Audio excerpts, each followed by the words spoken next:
Dito na tayo sa Icy Street Point, Alaska.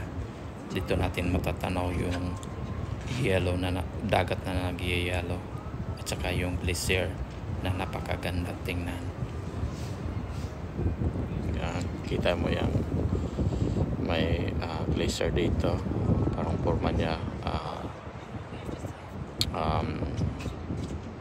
buntot ng whale. Napakaganda.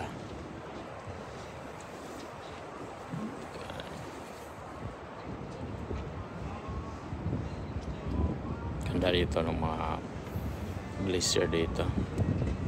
Ito yung tinatawag nila na Icy Street Point na dinardarayo ng mga turista. Kung makikita mo yung mga puti na mga bundukin, yun ay isang glacier o yung bundok na pinabalot ng mga yellow or mga ice or snow. Dati kasi yung wala pang yatang climate change, yan balot lahat yan ng mga snow or ice, pero ngayon nakikita mo na hindi masyado wala na masyadong ice. Ito naman yung dagat na nagyayelo. Kung makikita mo, kung sa personal, maraming ice talaga yan, napakalamig at naka-ice yan siya. Ginagawa na itong tourist spot kasi masisira yung glacier. Kung makikita mo yung mga ice, yun ang tawag na tip of the iceberg. Delikado yan kasi hindi mo alam sa ilalim yan na puro ice, solid na ice. Kaya yung makikita mo, napapansin mo yung salida na Titanic, doon sila na disgrasya kasi akala nila na yung barko hindi madisgrasya kasi yellow lang or ice lang yung binabangga, pero hindi nila alam na meron palang iceberg sa ilalim o isang bundok na ice. Kaya punong nagbangga na yon, nasira yung barko at maraming namamatay. Napakaganda sa tingnan. Ang yun namang speed ng barko dito dapat mahina lang kasi pag malakas yun, hindi mo alam na mayroon kang masagsagat sa mga yelo sa ilalim. Bawal dito yung mga commercial, hindi ito pinapasokan ng mga commercial ship line because to preserve the area. Kung mapapansin mo, yung malapit na sa dagat, yung bundok na yan, wala na siyang ice or snow kasi dati ito puro ice yan at saka snow, nakabalot yun. Kaso lang siguro sa climate change at tumatagal nawawala na yung mga yellow. Pero napapansin mo rin na parang blessing in disguise kapag nawawala na yung yellow. Meron namang mga tanim or mga puno na usubungan. Kaya napapansin nyo yung sa taas naka-yellow, wala yung mga puno, pero yung sa baba, yung pinakabaybayin, maraming mga puno.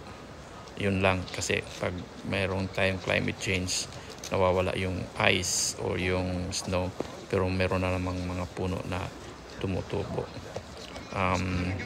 Kasagaran yun mga cedar trees, hardwood din siya. Yun ang ginagamit nila dito sa pagpoposte. Yun kasi yung purpose ng glacier, kasi doon bumabanda yung sikat ng araw, tinatawag natin na radiation.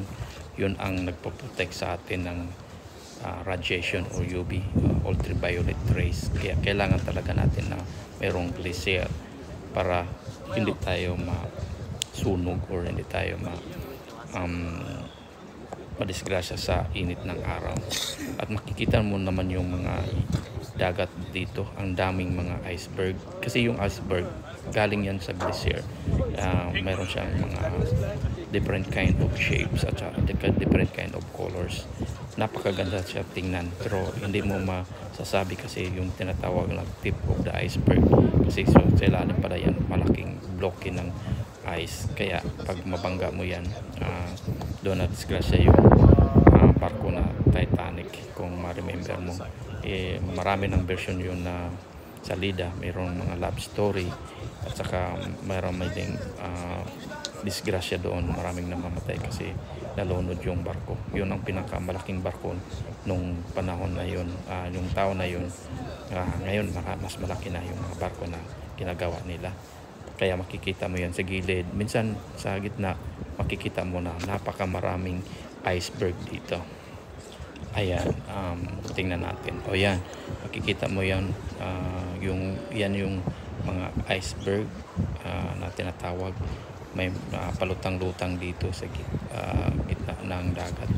Yun namang barko, kailangan talaga na hina yung takbo niya, kasi bawal na ito, kasi preserve na ito ng UNESCO na isa sa mga importanteng lugar na preserve, kasi kung i-commercial ito masisira itong lugar na ito na glacier. Kaya may special permit yung magpunta dito. Yun lang ang allowed. Yung swerte tayo kasi nakasakay tayo ng cruise ship. Itong cruise ship na ito na may permit na pumunta dito para yung mga turista maka-observe naman kung gaano kaganda lugar na ito. Sayang lang, pero swerte pa rin tayo, nakikita pa rin natin yung glacier. Pero tingnan mo yung bawat lugar or bundok, unti na lang yung glacier na naiwan, yung mga yung ice o yellow na nakabalot dito. Kaya swerte pa rin tayo, baka sa susunod wala na talaga itong yellow, wala na itong glacier. Tsaka tingnan mo yung mga iceberg na yan, iba-iba yung shape niya, iba-iba yung size niya. Yan yung makikita mo ditong lugar. Napakaganda tingnan, at saka hindi mo masasabi na tinatawag na tip of the iceberg. Yung ice street ng Alaska.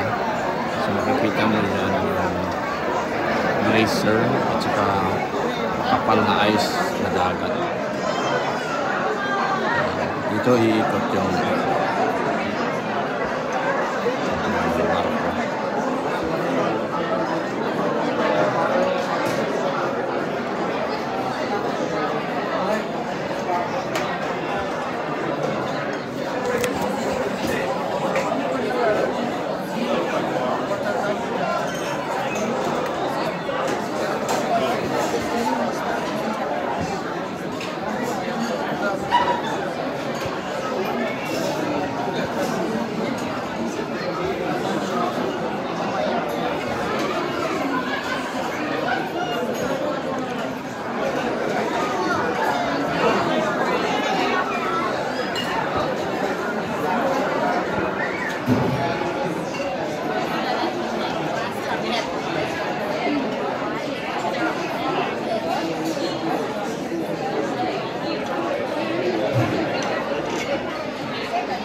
Ito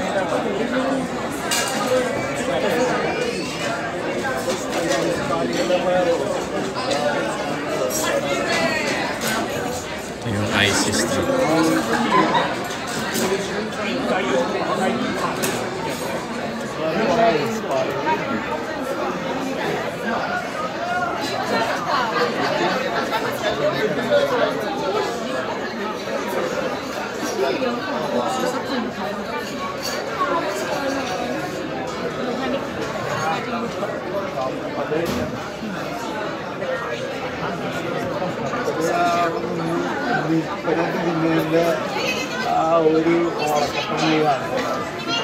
Ito yung ice street ng Alaska.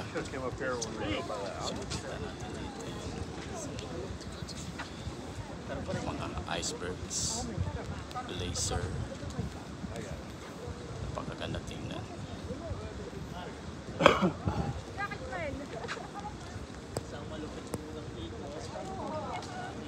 Yeah.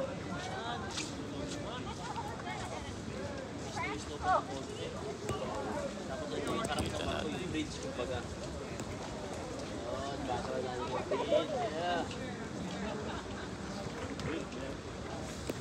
Ito yung pinaka-view. Icy streets. Sige tayo.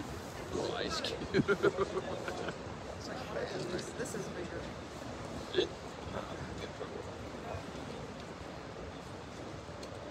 Yeah, like I said, even an eagle is pretty cool.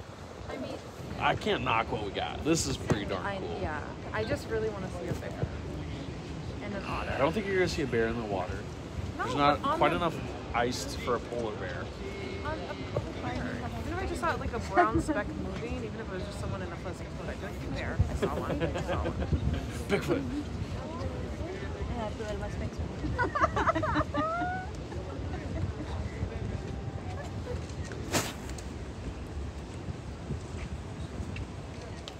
Ito na yung icy street ng Alaska.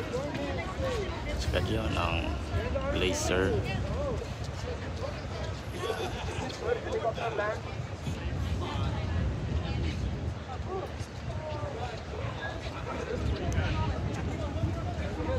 Daming ice dito. Saka iceberg. Saka yung glacier. Glacier. Ang lamig dito. Yan. Tsaka kita mo yung mga iceberg. Yan. Yun ang mga iceberg na makikita mo. Yun ang glacier sa pinakataas.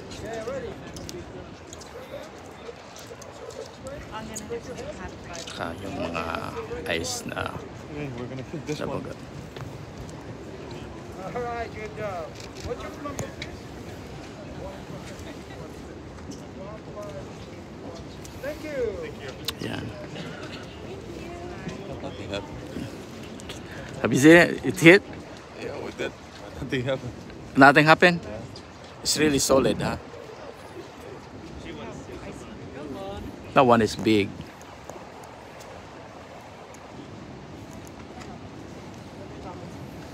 That one. Iceberg. Tsaka yun ang glacier. Pero unti-unti na nawawala. Yan, kita mo yung mga ice dyan. Ito yung glacier. Lamig dito, pero ang ganda tingnan nila.